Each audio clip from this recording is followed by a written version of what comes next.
মতো গোলামের অ্যাকাউন্টে কোটি কোটি টাকা, বস্তির চাকর যখন বিলিনিয়ার, করিস তো সারাদিন বাসার কাজ, সুইচ ব্যাংকে কোটি কোটি টাকা। অ্যাকাউন্ট তো এমপি দেখাচ্ছে। আরে দুদিন আগে তো টাকা ছিল, টাকাগুলো গেল কোথায়? টাকাগুলো কোথায়? ভাই আমি কিছু জানি না ভাই। এই অ্যাকাউন্টে এতগুলো টাকা ছিল, টাকাগুলো কি করেছিস? ম্যাডাম আসবো? আরে গোলাম আয়, বস এখানে। ম্যাডাম ওই যে পেশাদ ভাইয়ের জন্য খাবার আনছি। রাখ।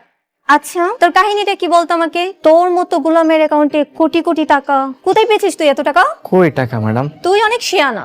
বস্তির চাকর যখন বিলিনিয়ার, এরকম না আমি মুভি তো অনেক দেখেছি, কিন্তু বিশ্বাস কর বাস্তবে এই প্রথম আমি তোকেই দেখলাম। করিস তো সারাদিন বাসার কাজ, বাসন মাজিস, রান্না করিস, তারপর আবার কি সুইচ ব্যাংকে কোটি কোটি টাকা। টিনা, কি হচ্ছে এগুলা? গোলাম আমাদের বাড়ির বড় জামাই। বসো গোলাম, প্লিজ ভাই বসো।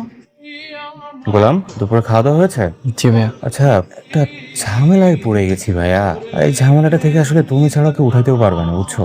এই যে এই অ্যাকাউন্টে একটা পাসওয়ার্ড লাগবে। তোমার একটা পাসওয়ার্ড মনে আছে না? হ্যাঁ, ওইটা একটু দিয়ে দাও ভাই। কেন ভাইয়া পাসওয়ার্ড? মানে এই পাসওয়ার্ডটা দরকার এই কারণে যে একটা হিসাব নিকাশ মিলাইতে হবে, বুঝছো? এই অ্যাকাউন্টে যদি আমি এক্সেসটা পাই তাহলে যে হিসাব নিকাশটা আসলে গড়মিল হচ্ছে ওইটা আমরা সমাধান করে নিতে পারবো। দেখো, দে, কি হয়েছে?